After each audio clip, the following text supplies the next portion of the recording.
3, versículos 7 e 8, que diz assim: não sejais sábios a teus próprios olhos, teme ao Senhor e aparta-te do mal. Isso será remédio para o teu umbigo e medula para os teus ossos.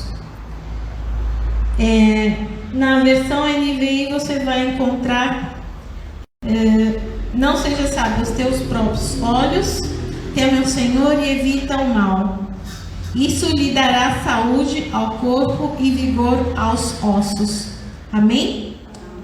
Querido amado Deus, nós te agradecemos por estar aqui na tua casa e te pedimos que o teu Santo Espírito oriente a tudo que deve ser dito, para que a sua palavra possa entrar nos corações e esse coração seja uma terra fértil, para que tudo aquilo que seja dito aqui venha do teu trono e venha edificar as vidas, em nome de Jesus. Que todo espírito de engano, todo espírito de confusão seja repreendido agora em nome de Jesus, e que as mentes sejam abertas, o coração e os ouvidos espirituais também, em nome de Jesus, amém.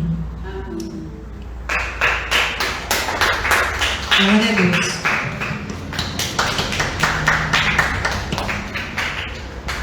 Então, sábio é uma pessoa que tem conhecimento sobre várias áreas ou sobre uma área. E nós, como seres humanos limitados que somos, por mais que nós queiramos, nós não somos sábios. O sábio é aquele que nos fez, aquele que nos criou. Porque Deus, Ele é sábio porque Ele fez tudo que aqui há. E antes que Ele fizesse, nada disso existia. Ele é o Criador dos céus e da terra. E quando a gente fala em sabedoria, Ele é a única pessoa que tem esse juízo, esse senso, que a gente pode falar que é perfeitamente justo, porque mesmo o juiz, quando ele julga, ele pode errar, mas o nosso Pai, Ele é o justo juiz, e se você colocar alguma causa nas mãos dele, tenha certeza que Ele vai fazer justiça para a tua vida. E não se atribule no teu coração, nem no teu próprio entendimento, falando: não estou entendendo o que está acontecendo. Basta que você confie naquilo que Ele está fazendo, porque nós, como criaturas, nós não temos que entender o que o nosso Criador faz. Nós temos apenas que crer que aquilo que Ele está fazendo é o melhor para nós, porque a vontade dele é boa, perfeita e agradável. Amém? Amém. Então, quando nós pensamos em sabedoria, nós vamos para um outro provérbio que está lá no capítulo 9, no versículo 10, que diz assim: o temor do Senhor é o princípio da sabedoria. E isso quer dizer que quando você começa, quando você vai conseguir e vai começar a adquirir sabedoria? Quando você entender que você tem que respeitar, que você tem que ter reverência, que você tem que ter santidade quando você entra na presença do Senhor. Que você não pode fazer nada que Ele tenha te pedido de qualquer maneira. Que seja para pegar um papel no chão. Você não fale assim: nossa, estou pegando um papel no chão. Não, eu estou pegando um papel no chão na casa do meu Pai, porque eu tenho zelo por essa casa, porque eu sei que aqui Ele manifesta a sua glória. Amém? Amém. Então, nós temos que ter temor ao Senhor. E se nós formos lá em Êxodo, primeiro nós vamos em Efésios 6:2, que diz que nós temos que honrar pai e mãe. Mas porque é uma promessa. Vamos ler direitinho, tá? Efésios 6:2 diz assim: vós filhos sejam obedientes a vossos pais no Senhor, porque isso é justo. Honra a teu pai e a tua mãe, que é o primeiro mandamento com promessa. E por que é o primeiro mandamento com promessa? Vamos lá em Êxodo 20.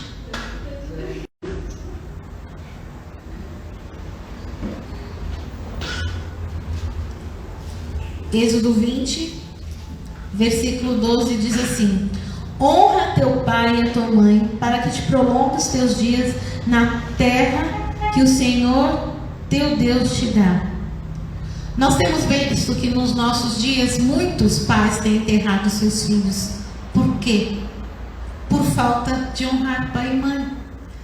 O pai, de repente, fala assim: ai, filho, eu não quero. Eu lembro de uma vez que eu estava num velório e do lado tinha uma outra mãe que estava chorando no velório do filho de 17 anos. E ela tinha pedido para ele: filho, não vai, fique em casa. E ele resolveu ir nadar e morreu afogado. Quando teu pai ou tua mãe fala não, é não. Não precisa ter motivo. Porque Deus usa seu pai para abençoar a sua vida. Deus usa sua mãe para abençoar a sua vida. E eles são autoridades espirituais sobre vocês.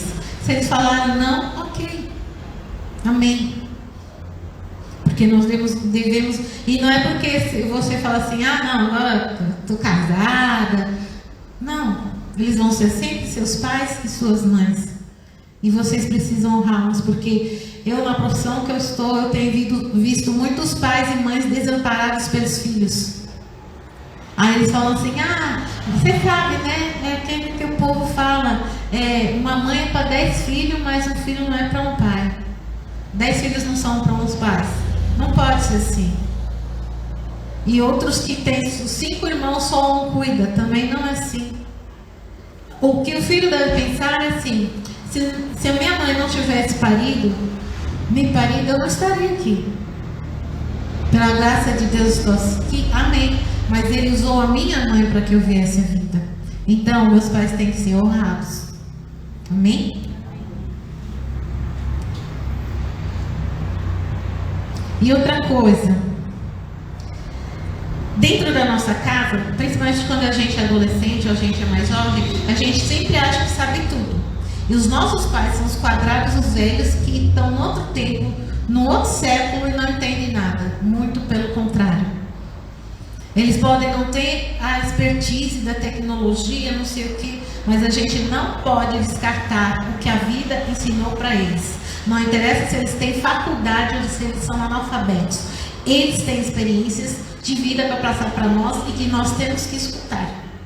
Porque eles têm coisas para nos ensinar.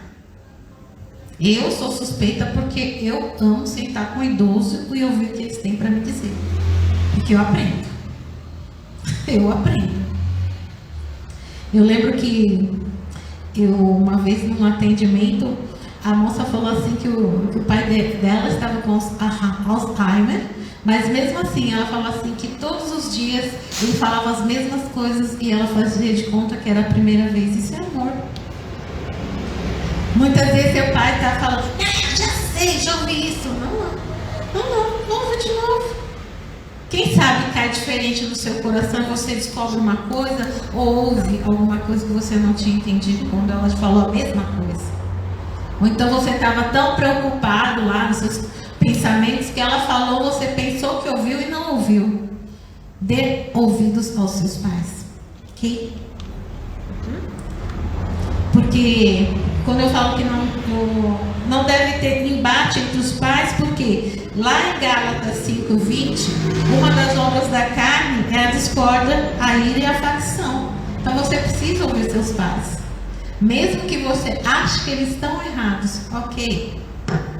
Fecha a boca, entra no seu quarto e ora. Porque Deus é aquele que move o coração de príncipes e reis. Não vai mover o coração do seu pai e da sua mãe. É muito melhor você recorrer ao Deus Todo-Poderoso do que você tentar enfrentar seu pai ou sua mãe. Porque se ele tiver sobre a ação de alguma coisa que não seja boa, a gente tem que lembrar que a nossa luta não é contra a carne nem sangue. É sobre aquilo que pode estar agindo momentariamente sobre a vida dela. Amém? E quando nós falamos que ainda no Provérbios 7, versículo 7, nos apartar do mal, a gente tem que ver o que está escrito em 2 Timóteo 2:22, que fala assim: foge também dos desejos da mocidade e segue a justiça e a fé e a caridade, a paz, e aí vai.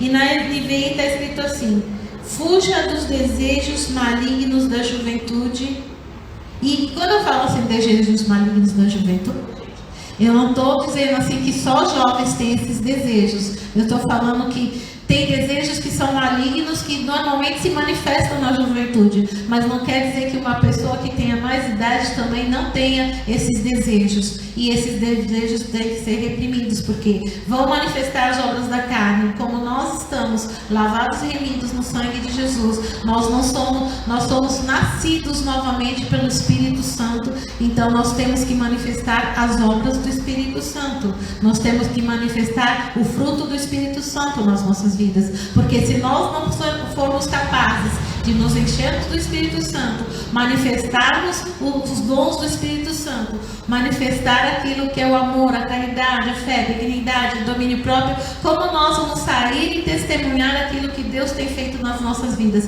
Porque muitas vezes as pessoas vão observar mais do que nós estamos fazendo do que aquilo que nós estamos falando. Porque se o nosso comportamento não condizer com aquilo que nós estamos falando, não vai adiantar nada nós estarmos falando. Eu falei no discipulado, muitas vezes a gente fica orando, ai, muda fulano, muda fulano. A obra tem que começar primeiro em mim. Quando a transformação vier em mim, a outra pessoa vai ver e vai poder se transformar também. Porque se uma mulher se converte e o marido não é convertido, aí se ele não vê que há uma transformação na mulher, para que ele vai querer conviver e conhecer um Deus que não fez nenhuma transformação na vida dela? Se ela está igual, ou às vezes está até pior. Você está assim que você não vai na igreja? Você está assim que você não vai na igreja? Você está assim que você não vai na igreja? Entendeu? Não é assim.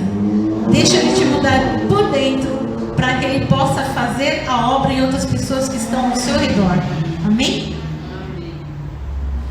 Minha atenção. Nós temos que ter atenção à intenção do coração. Porque, como a Sara ministrou, apenas de pensar nós já estamos pecando. E isso é muito sério. Eita. Vamos lá. Em Mateus 5, 28. Eu, porém, vos digo que qualquer que atentar numa mulher para cobiçar, já em seu coração cometeu adultério com ela.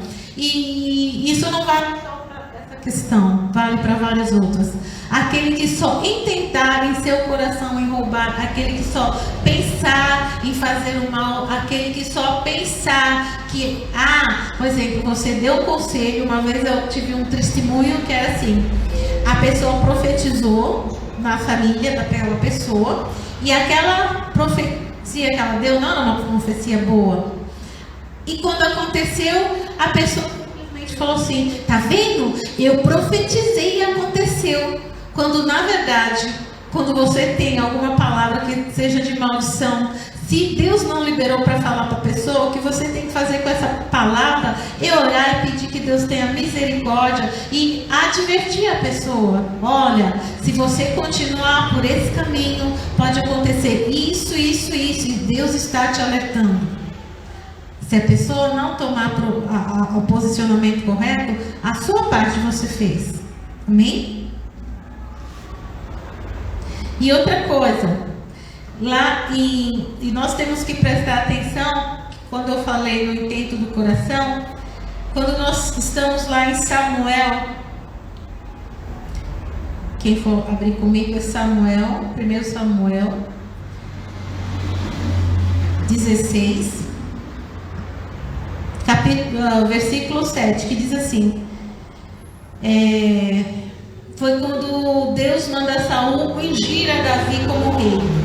Porém o Senhor disse a Samuel: não atentes para a aparência, nem para a altura da sua estatura, porque o tenho rejeitado, porque o Senhor não vê como vê o homem, pois o homem vê o que está diante dos olhos, porém o Senhor olha para o coração.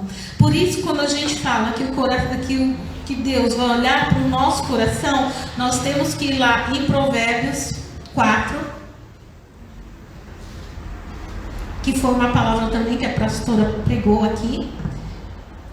4:23, Provérbios, que diz assim: sobre tudo que deve guardar, guarda o teu coração, porque dele provém as saídas da vida.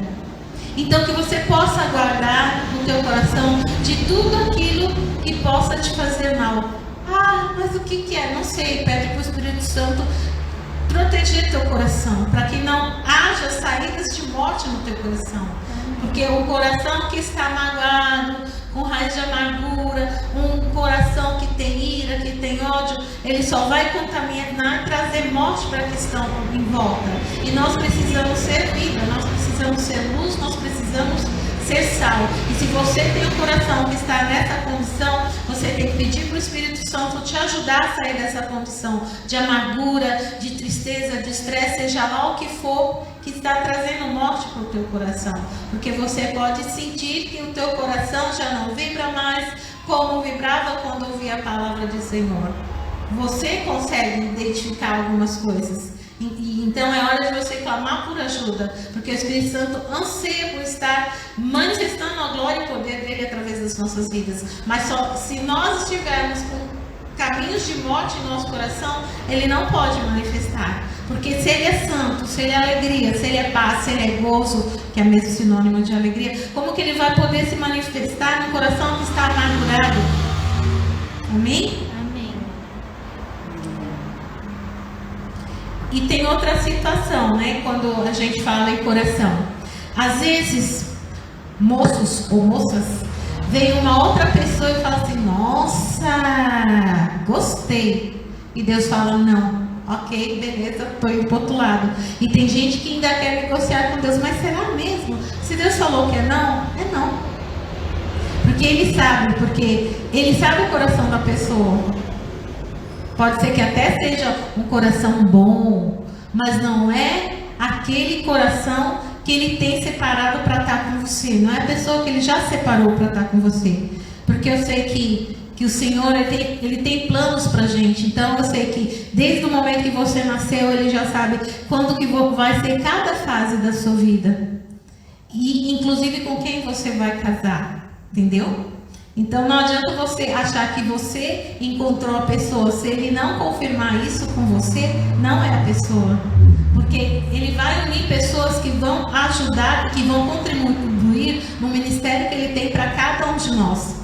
Porque se, por exemplo, você tem um ministério de ser missionário, se a pessoa que você acha que é para você tem um ministério de ser diácono, que é uma coisa fixa, como que vai ser isso?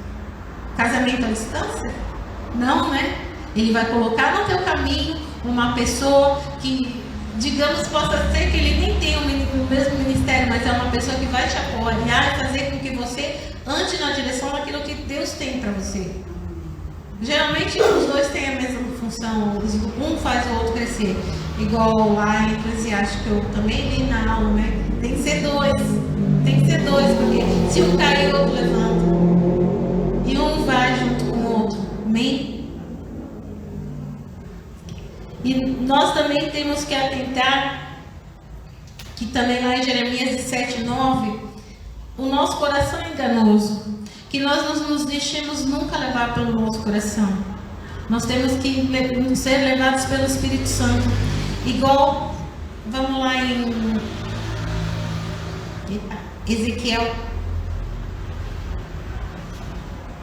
47:3 diz assim: saiu aquele homem para o oriente, tendo à mão um cordel a medir, e mediu 1000 côvados, e fez passar pelas águas que me davam pelos tornozelos, e mediu mais 1000 e fez passar pelas águas que me davam pelos joelhos, e mediu mais 1000 e fez passar pelas águas que me davam pelos lombos, e pediu mais 1000 e um ribeiro que eu não podia atravessar, porque as águas eram profundas, águas que deviam passar a nado, ribeiro pelo qual não se podia passar. E é isso que o Espírito Santo quer de cada um de nós, que nós não sejamos sábios aos nossos próprios olhos, mas que nós nos deixamos levar pelo Espírito Santo, que nós não contentemos em ter a água do Espírito Santo só pelo tornozelo, ou só pelo joelho, ou só pelos ombros, mas que nós deixemos ser levados por Ele, para que Ele nos leve para o lugar que nós precisamos estar, para levarmos aquilo que Ele tem para algumas pessoas que nós não sabemos. Assim como Abraão não sabia para onde ele ia, nós podemos ser mandados e muitas vezes nós saímos pensando, eu vou por aqui, e quando a gente vê, fala, nossa, mas eu tinha pensado em ir por aqui, e a gente vai para o outro caminho, e a gente encontra uma pessoa, e aquela pessoa precisava de uma palavra, e a palavra que a pessoa precisava estava conosco, e a gente fala a palavra e pronto, acabou. Cumprimos aquela missão. Porque o que acontece é que às vezes a gente está pensando assim, então, para servir a Deus eu tenho que ser missionário na África, eu preciso ser perseguido. Não. São as coisas simples que nós temos que identificar o mover do Espírito Santo na nossa vida. Por exemplo, eu amo passarinho. E essa semana, sexta-feira, quando eu estava indo para o trabalho, aliás, eu quase não acordei, que eu pensei que já era sábado, foi difícil. Eu falei assim, nossa, mas ainda é sexta. Não, a gente está trabalhando. Aí tá, levantei, fui. Aí quando eu estava passando, tem um lugar perto do córrego, tem as árvores, mas naquele dia, eu não sei o que tinha, ontem, né? Os passarinhos estavam, sabe, tipo assim, voando, assim. Aí, olha meu pensamento e falo assim, será que eu vou sentir falta disso? E sabe o que o Espírito Santo me falou? No céu tem coral de anjo. Comecei a chorar. Lá no céu você vai ter coral de anjo. Aí eu comecei a chorar, porque são os pequenos detalhes. Ele não precisava fazer assim, tipo assim, estava dia, aí ficou noite, apareceu a lua e eu vi que ele se manifestou. Não, ele se manifesta nas pequenas coisas e nós que temos que estar sensíveis. E ele se manifesta muito na natureza, porque foi ele que fez a natureza toda para nós admirarmos. Só que, Adão tinha que estar administrado, né? Tá uma bagunça só, mas ainda tem os passarinhos que eles cantam, que a gente pode observar, tal. De vez em quando, por exemplo, hoje, a Ana Paula fez um trabalho lá que ela tinha que atrair os passarinhos, não vinha um, pois eu tirei foto, tinha um no meu quintal, e hoje ele voltou para comer lá no meu quintal. E olha que tem cachorro e gato, não sei o que acontece, acho que ele sabe que eu gosto deles. Então, mas são as pequenas coisas que nós temos que observar. Nós não precisamos de grandes coisas para dizer, Deus existe. Não, Deus existe. Faz assim, Todo mundo respirou aí? Alguém viu? Alguém pegou o ar? Assim é Deus. Ele existe. E não precisa pegar. A gente sente que Ele existe. Ele é maravilhoso, gente. E voltando aqui. E quando a gente pensa nessas coisas, a gente tem que lembrar que Jesus esteve aqui. A primeira parte do verso eu não quero, mas Ele veio para que nós tenhamos vida e a tenhamos em abundância. E a abundância que Ele fala para a gente do céu, não é assim, eu tenho 10 milhões na conta, eu tenho 10 casas alugadas, 5 carros na garagem, uma chácara, uma fazenda. Não, a abundância que Ele tem é diferente daquilo que o mundo acha que é ter abundância, porque a abundância é você ter paz em meio à guerra. Todo mundo está desesperado, falando que está em crise, que a inflação isso, que não sei o quê, e você está tranquilo, porque você sabe de onde te virá o sustento, você sabe que Ele vai te prover na hora que você precisar, e quando você tiver alguma coisa, você sabe a quem você deve pedir socorro. Eu lembro que quando eu estava na Itália, e às vezes me batia assim uma tristeza, lá ficava eu cantar um monte de hino da harpa que eu ainda lembrava, passava. Entendeu? Eu não era convertida, mas eu sabia onde eu devia recorrer para que aquilo que estava ruim em mim passasse. E nós agora que já temos maior conhecimento, que nós sabemos quem é o nosso Pai, que nós somos filhos, e que Ele como Pai é um Pai bondoso, generoso, e tudo que a gente pedir dentro da palavra dEle, sendo o tempo dEle, sendo da vontade dEle, Ele vai fazer nas nossas vidas. A gente quer mais do quê? Eu quero ir para o céu. Verdade, eu quero ir para o céu. Então, E são essas coisas que nós temos que nos lembrar, que nós não podemos nos achar sábios aos nossos próprios olhos, porque o único que é sábio é Deus. O único que é sábio é Deus. Porque se você pegar esses caras que fizeram filosofia, fizeram não sei o que, fizeram não sei o que, não sei o que, aí você vai ver, não bate nada com a Bíblia. E o nosso manual está aqui, é a Bíblia. Então, e no versículo 8, quando ele fala que é remédio, vamos voltar lá. Ele fala assim: isso será remédio para o teu umbigo e medula para os teus ossos. Eu peguei essa versão e fui lá ver que o umbigo é aquela parte que ficou de quando nós fomos tirados das nossas mães, porque não é claro. Porque de alguma maneira a gente tinha que se alimentar lá na barriga. Então, o cordão umbilical era por ali que a gente se alimentava. Mas um dia nós saímos, nós nascemos e isso foi cortado. E nós ficamos com essa cicatriz. Para nos lembrar que quem nos gerou foi uma mãe. E essa mãe merece toda a honra, ok? Não mais que Deus, mas nós temos que honrar pai e mãe. E quando nós pensamos na medula óssea, é onde se formam as células troncos hematopoéticas que produzem os componentes do sangue. E o que é isso? O sangue é vida. O sangue de Jesus vertido lá na cruz nos deu vida. E essa vida abundante que nós queremos viver hoje, amém? Amém. E esse sangue de Jesus que está sobre as nossas vidas é assim: quando nós pecamos, é como se houvesse uma falha nesse sangue. Por isso que quando nós pecamos, nós temos que nos arrepender, confessar e voltar novamente à cobertura do sangue. Porque é uma brecha só que o Satanás precisa para atacar nossas vidas. Então que nós tenhamos sempre em mente que nós precisamos estar atentos e vigilantes, porque os dias são maus e nós não podemos ser encontrados como aquelas 10 virgens que está lá em Mateus 25, que quando foi, estavam todo mundo, as 10, todo mundo se arrumando, aí as 10, tipo assim, acho que o noivo não vem agora, né? Então vamos levando. Mas elas não se preocuparam em ter a lâmpada cheia. E a lâmpada cheia, nesse caso, significa o Espírito Santo. Elas não tiveram zelo, não tiveram a reverência, não tiveram o respeito pelo Espírito Santo que estava sendo simbolizado naquela lamparina. E elas não se alimentavam do Espírito Santo. Por isso que quando o noivo veio, quando ouviu-se que o noivo veio, as lâmpadas delas estavam se apagando e as outras não puderam dividir com elas, e elas foram para comprar, e quando elas voltaram, o noivo já tinha vindo, e quem estava preparado entrou. Foram as outras 5 virgens que entraram, que elas estavam preparadas, e elas bateram na porta, e simplesmente foi dito que eles não as conheciam, porque o certo é que nós possamos esperar o nosso Deus, o nosso Jesus que vem nos buscar, com a nossa lamparina cheia.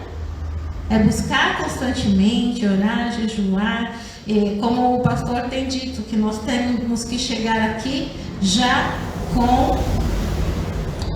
Não vamos chegar aqui com a lenha, a gente já chega com fogo. Para chegar aqui com mais fogo, para jogar mais fogo, para a gente fazer um fogaréu, para chegar lá no céu, entendeu? Amém? E eu amo o versículo que eu li no estudo bíblico hoje, porque eu acho que se nós praticarmos que está ali, que está lá em Levítico 6, 12, que diz assim: o fogo, pois, sobre o altar arderá nele, não se apagará, mas o sacerdote acenderá a lenha nele cada manhã, e sobre ele porá em ordem o holocausto, e sobre ele queimará a gordura das ofertas pacíficas. O fogo arderá continuamente sobre o altar e não se apagará. E quem são os sacerdotes? Nós fomos chamados, lá em 1 Pedro está dizendo que nós somos sacerdócio real. Então esses sacerdotes que têm que trazer a lenha para o altar, para que ele queime como holocausto, para que haja fogo eternamente, somos nós. Somos nós. E como que eu faço isso? Confesso que às vezes é difícil no meu trabalho, às vezes é difícil. Porque o Espírito Santo, às vezes a pessoa está falando uma coisa, ele está falando mentira, é mentira. Aí tá bom, é mentira, mas eu fazer o quê, né? E a pessoa tem que procurar sempre estar em espírito, ligado ao Pai, porque é Ele que vai fazer com que a pessoa possa crescer cada dia mais. E porque nós, quando nós aceitamos Jesus, nós passamos pela parte ali de Nicodemos. Nós nascemos da água e agora nós nascemos do Espírito. Nós somos nova criatura.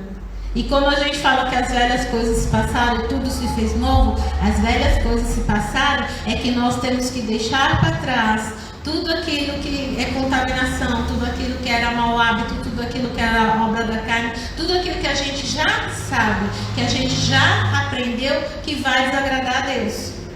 E conforme a gente for andando e prosseguindo em conhecer ao Senhor, a gente vai conhecer cada vez mais daquilo que Ele gosta, daquilo que Ele não gosta, daquilo que Ele não gosta que é para mim.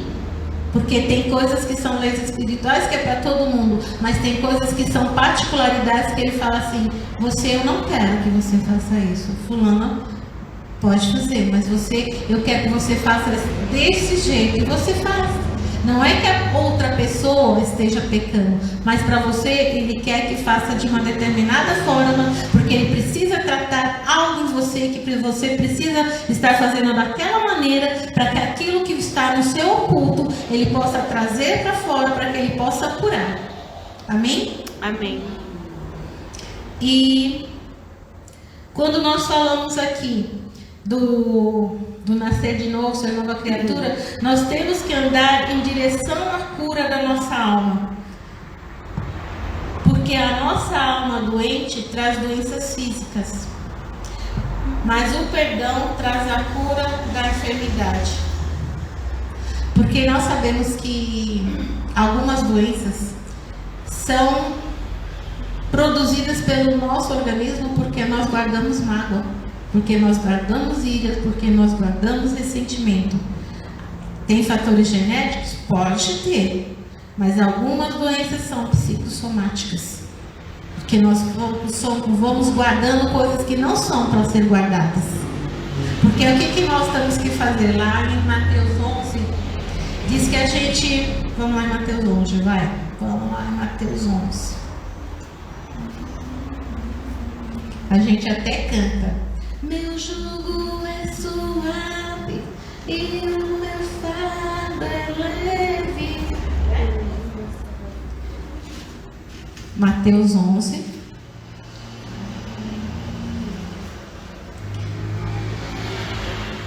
(28) diz assim: vinde a mim, todos os que estáis cansados e oprimidos, e eu vos aliviarei. Tomai vós o meu jugo, tomai sobre vós o meu jugo e aprendei de mim, que sou manso e humilde de coração, e encontrarei descanso para a vossa alma, porque o meu jugo é suave e o meu fardo é leve. Muitas vezes nós adoecemos porque tudo aquilo que nos traz aflições, tudo aquilo que nos traz angústias, a gente tem que lançar aos pés do Senhor. Por que isso está trazendo angústia, está trazendo aflição? Porque é uma coisa que é maior do que nós. E se nós não conseguirmos resolver, e nós temos que ser como crianças que dependem do Pai, a gente joga na mão do Pai e fala assim: ó, eu não sei resolver. O que eu preciso fazer? Eu consigo fazer alguma coisa, Pai? Ele fala: não, deixa que eu faço. Amém? Que tem coisas que a gente fica nessa situação de aflição e de angústia, porque são coisas que nós queremos resolver no braço da nossa carne. Então, e tem coisas que só se resolvem no mundo espiritual. E nós temos que ter discernimento para saber o que nós temos que fazer. Por isso que nós temos que ter intimidade com o Espírito Santo a todo tempo, porque é Ele que vai nos guiar a todo caminho, é Ele que vai nos guiar a toda a verdade. E sem Ele nós não conseguimos andar no caminho que o Senhor tem preparado para cada um de nós. Amém? Já falei das 10 virgens. E quando nós olhamos um pouco para essa situação de estarmos prontos, nós temos que lembrar aquilo que está lá em Mateus 7, versículos 22 e 23, que diz assim: muitos me dirão naquele dia: Senhor, Senhor, não profetizamos nós em Teu nome, e em Teu nome não expulsamos demônio, e em Teu nome não fizemos muitas maravilhas? Então lhes direi abertamente: nunca vos conheci, apartai-vos de vós, que pratiqueis a iniquidade. E se você for atentar para a parábola das 10 virgens, quando o noivo vem e elas batem, ele diz a mesma coisa. Ele diz assim: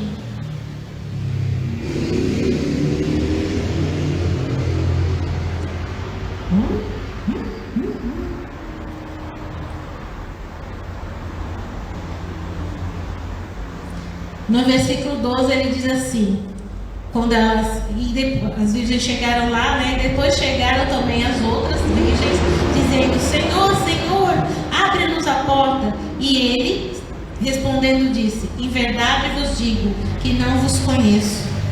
Então, que nós possamos ter as nossas lamparinas cheias, que nós possamos compreender que sim, Deus pode nos usar pela sua infinita misericórdia, mas mais importante do que nós estarmos sendo usados é nós estarmos sendo aprovados, porque se nós formos aprovados, nós vamos subir.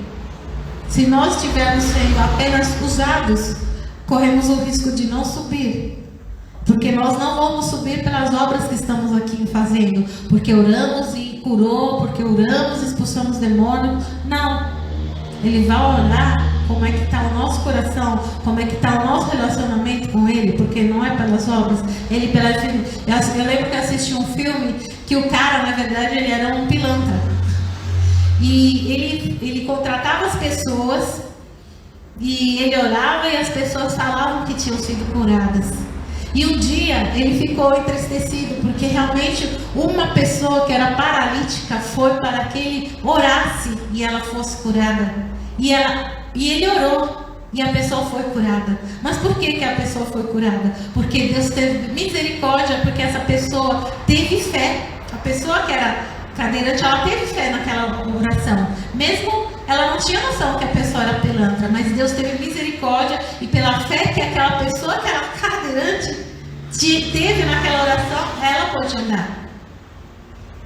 Não sei o que aconteceu depois, porque eu não lembro do resto do filme, mas são filmes que algumas cenas marcam e aquilo fica na cabeça da gente, porque realmente é triste acontecer essas coisas.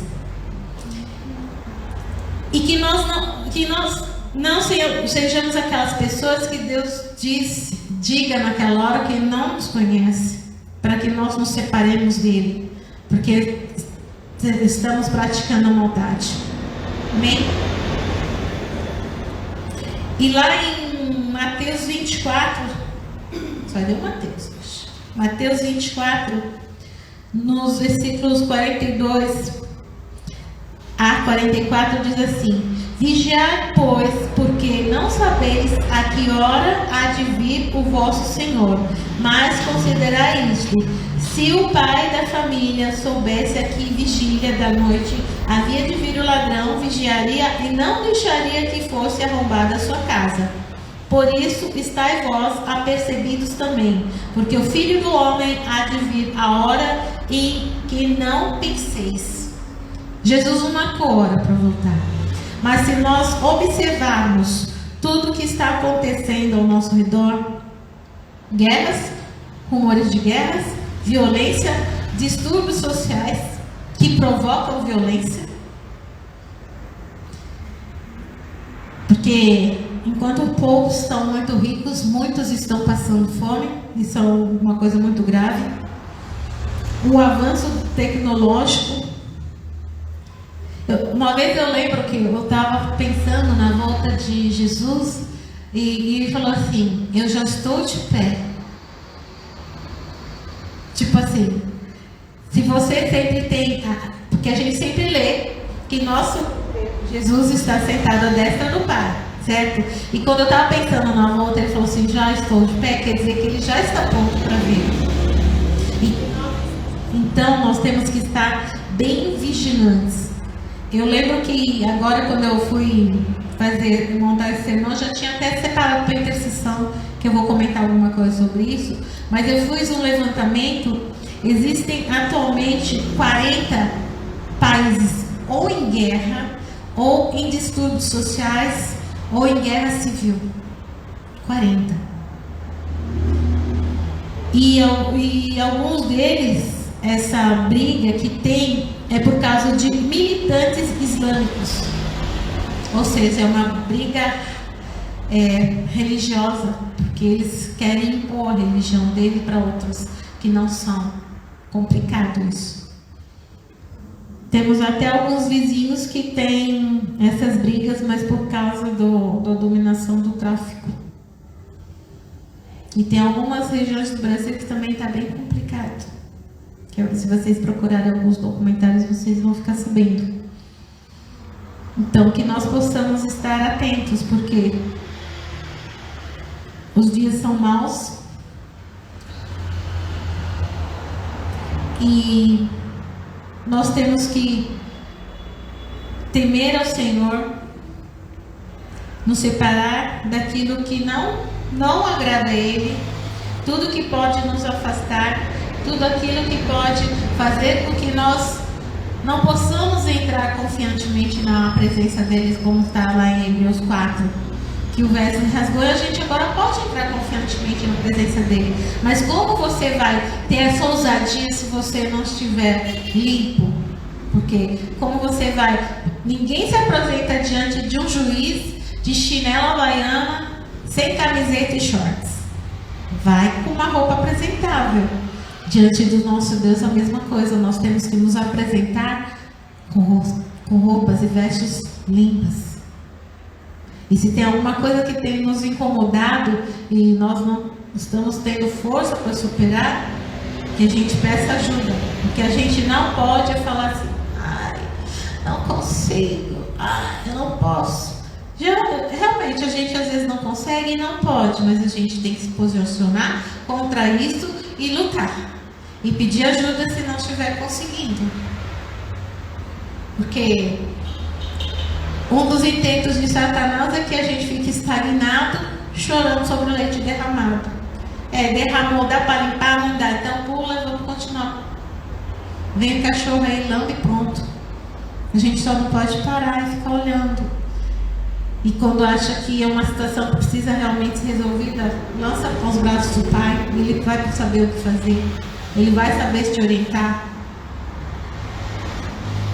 Amém? Deixa eu ver se faltou alguma coisa. Eu acho que não.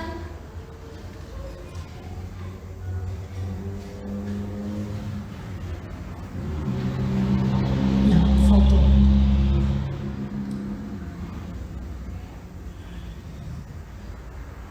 Então que nós possamos estar atentos, porque Jesus está voltando.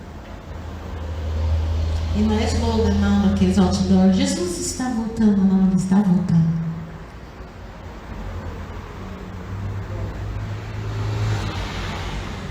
E apesar de nós estarmos orando, os dias são maus, mas que nós possamos crescer, que nós possamos nos revestir, que nós possamos nos encher do Espírito Santo, para que nós possamos de alguma forma contaminar e atingir os que estão lá fora, para que a gente possa multiplicar aquilo que a gente já tem. Porque tem aquela parábola do senhor que deixou os talentos.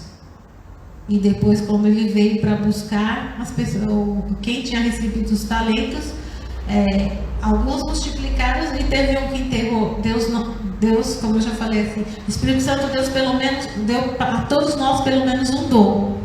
Que seja um dom, não é para ser enterrado, é para ser usado.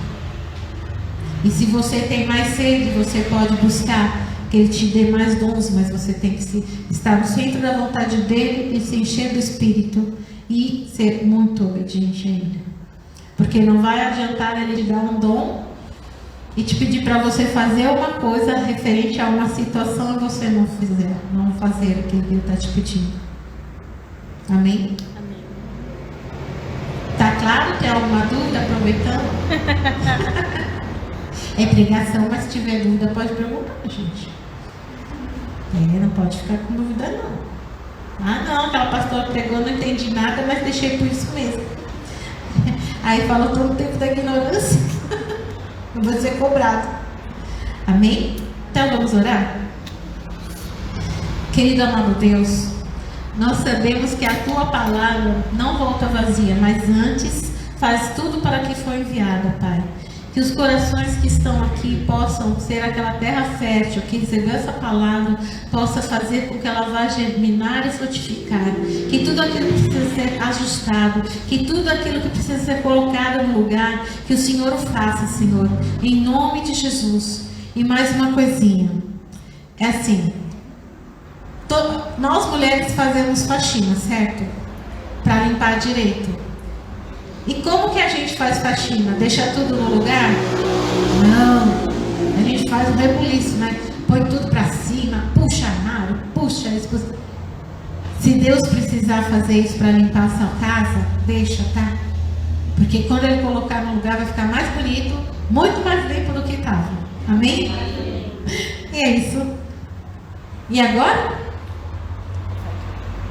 Fechou? Ah, tá. Pessoal, vocês que estão aí no Insta, obrigada, que Deus possa abençoar a todos e que essa palavra possa estar edificando a vida de vocês também. Amém? Deus abençoe a todos.